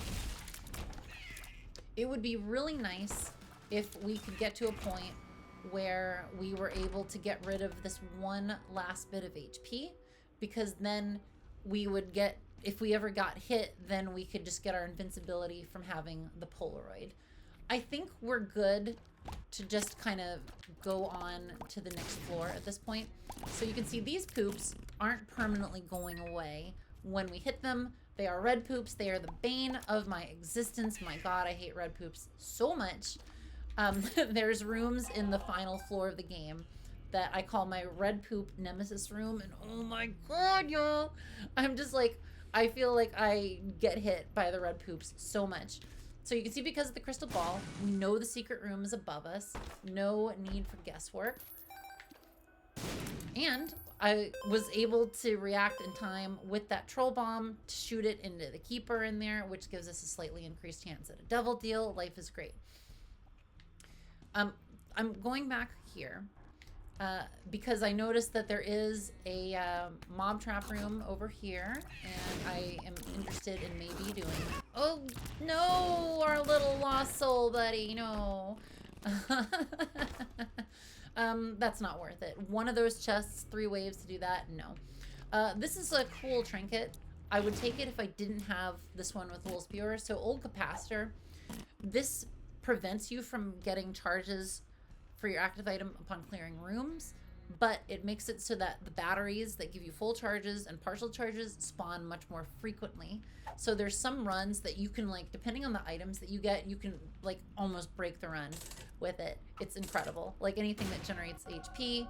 Oh my gosh. Okay, so that just exploded, and because I wasn't paying attention, there was an item pedestal and I accidentally ran into it and got it. So we got a little Gish. That's just, you know, that little guy that's gonna hang out at the end and do a little bit of firing that'll occasionally slow guys down. So yeah, wow. I think, yeah, we're not gonna need to do any min-maxing from this stage and further in this run. I think our training wheels are off. Like, we have Guppy, we have so many things, like we're unstoppable at this point. So the 6th trinket, I believe, makes it so that Krampus can't spawn in the devil deals. Sometimes instead of getting a devil deal, you'll get Krampus in there instead, who, when you kill him, can spawn 1 of 2 items. It sucks. Like, you can get the item for free, but like if you're expecting a fucking devil deal and you get Krampus, you're just like, come on, dude, come on. This could be the super secret room. Hey, nice, and an eternal heart. So what this means is that if the heart that has the eternal heart doesn't take any damage, then I'll get an HP, 1 red heart HP upgrade on the next floor. Pretty good. The Fallen. This is a boss that always drops devil deal items. This is very cool. I don't remember if you re-roll the items, if they are still devil deal items, but it's fine. So let's go in here first. Okay, we just get a regular devil deal. This is awesome. So there's all kinds of good stuff in here. The red ghost is fun. That makes ghosts appear that kill other enemies when you kill enemies. The $sign is good. That's money equals power. That means we just get a damage buff for having money, which is great to have in the end game because you're not going to be able to spend your money. Oh, okay, and I got we need to go deeper, which basically just, if you use this on a piece of art on the floor, it turns into a crawl space, which is a fine item, but I already have the crystal ball. Okay, what do we have here? See, some of these I really don't want, so I might just leave this here. Great, we got Pisces. That's a tears up and it knocks guys back. That was the one that I wanted. There was an item there. There is a YouTuber named Sinvicta. And let me talk about him in just a moment. Okay, because I think I would really like Little Horn. Nice, okay, Little Horn will cause our shots to occasionally glow like that. And they will summon a portal, which takes that boss that we saw earlier, Bighorn, and it will take his hand, it'll thrash all around, and it'll grab guys. It's great. So Isaac's Heart, Sinvicta, hates that item, doesn't ever want to use it. I love Isaac's Heart. Isaac's Heart has won some runs for me. Basically what it does is it makes almost like a Horcrux for you, where it takes your heart out and it makes you follow you around. It makes it follow you around. You don't take damage anymore from anything, but your heart does, so you have to protect it. But if you have any items that cause you to do contact damage, then you can just run all over guys. You can go through spikes, nothing hurts you. It's very cool, but it is like one of those highly situational things. Okay, Lost Soul's back. We're gonna use Crystal Ball. Great, we get a soul heart, we get some mapping. So I think in this case, we're just gonna go to the secret room, then we're gonna go right to the boss. So this is Womb 2 or Scarred Womb 2. The womb levels can be either regular womb or scarred womb. You will always fight, oh man, we are just destroying everything. And we better be, because this run's been going on for like 2 hours, dude. Oh my gosh. Okay, so this is a key beggar. So occasionally, if you donate some keys, he'll be like, oh, hey, I'll spit a chest out. And what's important to know is that if you get one of these guys in a later floor, it can be so game changing. But we're not going to worry about that for right now. So you can see that hosts can take basically unlimited damage. But the cool thing is, well, if we just keep getting explodey things on them, they can just make a lot of spiders for us. We're just going to ignore it. You can see that the explosion also opened up this door. If you are in a room and you don't want to do it, you can bomb a door, and unless it's like a locked door or a door to the boss room, you can just go out of it. But it means the room is reset. And if you go into it again, you have to just do it like normal unless you want to bomb out of it. Okay, unfortunately we can't get into here, but that's fine. I think we're powerful enough that that we don't really need that. You can see that Lucky Penny had that green tint to it, so that was real nice. Okay, I'm gonna take a detour over here to the left because I really want to go in the arcade to see if I can do a temperance machine in order to get rid of my 1 red heart. That would be very cool. Okay, so those guys, you can see how they vomit a whole lot of shots out when they die, those red guys. If you're ever in a situation where you're not just instantly killing things like this. You can just immediately exit the room if the shots are coming towards you and you don't have to worry about dodging them as hard. Okay, great. Great. We'll just do that. We'll hit this a couple extra times. Why not? Maybe we'll somehow get money equals power. These guys, by the way, the 3 Skull Monties, we're not going to waste any time playing with them because it's real tedious. They do have an item in them that will give you 1 of 3 for a transformation called Beelzebub, which makes you friends with flies and gives you flying. Basically, if you get a bunch of fly items, you get the Beelzebub transformation. So if you have a lot of money and you have 2 of the fly items, like Sci-Fly is one of them here. If you have a lot of money and you're like, okay, well, we need to try to get flying, then it's worth it sometimes to go for that transformation if you got nothing else going on. Okay, see, like that. Like you don't have to kill all the redhead dudes, just the regular enemies. So you can just back on out of the room and be like, haha, not today. So you always fight Mom's Heart at the 2nd womb level. Or it lives after you've beaten Mom's Heart enough times. So we're gonna kind of like destroy it for right now. Oh, we didn't get a devil deal. That's a shame. This is the last time you can get a devil deal in this game. There are some things that change that, of course. Everything breaks the rules. But in this case, like, oh well, we missed our last devil deal. You can see that we've got a door going down and we've got a beam of light going up. If you have the Polaroid, you go up. If you have the negative, you go down. Otherwise, once you finish that floor, the game will end and you won't get like the real ending. Oh my god. So yeah, we go up. We have the Polaroid and the negative we can choose, but like I said, I like doing the cathedral and the chest more. And also I don't care about doing a victory lap. Okay, Curse the Unknown. This is like our first curse. Okay, so you see this pedestal in front of us. That's because we kept our lost soul alive for the whole level. Crown of Light would be the absolute best.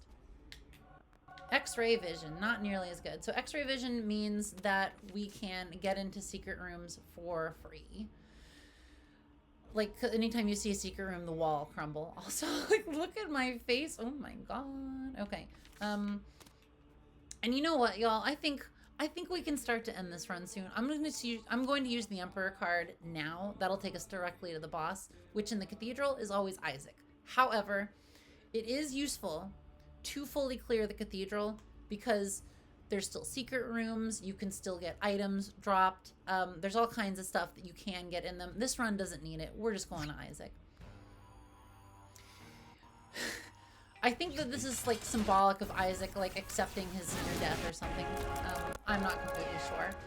So we just killed the shit out of Isaac. I mean, we're doing so much damage. Like he has no chance. So this brings us into the chest.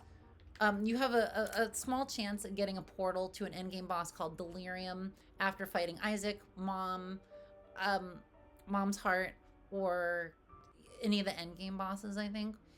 We don't want to do Delirium. Delirium is like way beyond the scope of this video. We're just going to go in here. We're going to take care of Isaac. This is going to be the last floor. This is the chest. We did make it through that last floor without Lost Soul dying, which was nice. One of the other reasons that's great to take care of the whole cathedral floor is that there's a lot of opportunities to get soul hearts. So if you're low on HP and you don't have Lost Soul living, then great. Okay, so the chest. This is essentially like what this means in the game's lore is that you're Isaac.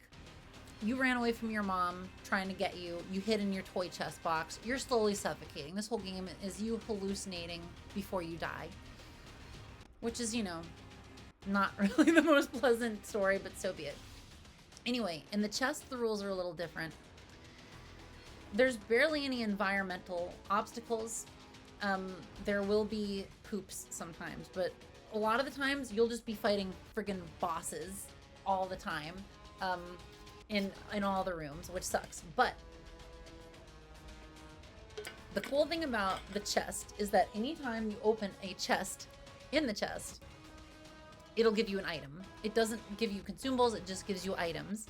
So if you can do anything to increase the amount of chests you get in here, it will increase your chances of getting items. So before we deal with that, you can see that there's this door up here. I mentioned earlier about reasons for going to angel deals. Part of the reason for going to an angel deal or killing an angel in a sacrifice room is that they will drop keys. If you get 2 of the key items, they will unlock this door, which will bring you to Mega Satan, another one of the endgame bosses. And the reason that you want to go to all these endgame bosses, if we look at the post-it note, Mega Satan is one of the symbols on this one. It's like one of the things that you need to do to get unlocks for stuff, just like beating Blue Baby, just like beating the Lamb, just like beating the Cathedral, the Dark Chest, etc., etc., etc., etc., whatever. So having said all that, let's use the crystal ball. Actually twice, because we had 2 charges. So we got 2 soul hearts, great. You can see our mapping. And then we're gonna open our chest. What do we got? Oh, we're gonna have so many things to choose from. Okay. What would be cool? Tech X would be super cool out of this one. Oh my god. Let's see if we can get it. Nice. Okay, so this means that we are going to slowly charge up and that we're going to have these like laser shots, which for some reason you can't really see here too well, but whatever. Let's see, on this one, I think the mysterious liquid would be really good. Or distant admiration, okay. That just gives us a fly orbiting around us. That's not very good. This one, that white fly is good. Enemies will chase it.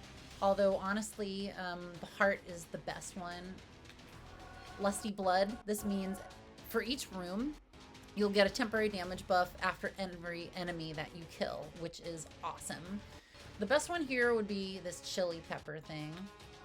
Or Sister Maggie.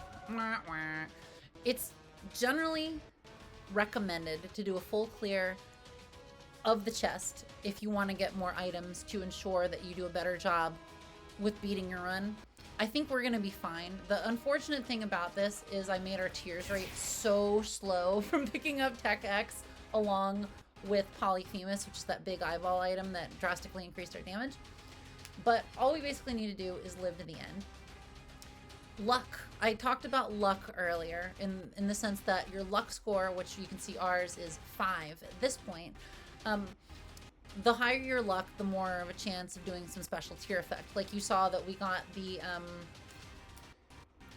little horn effect, which had a chance at turning one of our tiers into one of those tiers that drags enemies down and with the big hand. In this level, the higher your luck is, the higher a chance of a chest spawning. So I think usually the threshold is around like 4 or 5 luck or something, where you can start to expect to get chests on a regular basis. So the higher you can get it, the better your chances are of getting more stuff. So you'll notice with an item like Tech X, where you have like a charge bar, and then the longer you charge it, the more damage you do.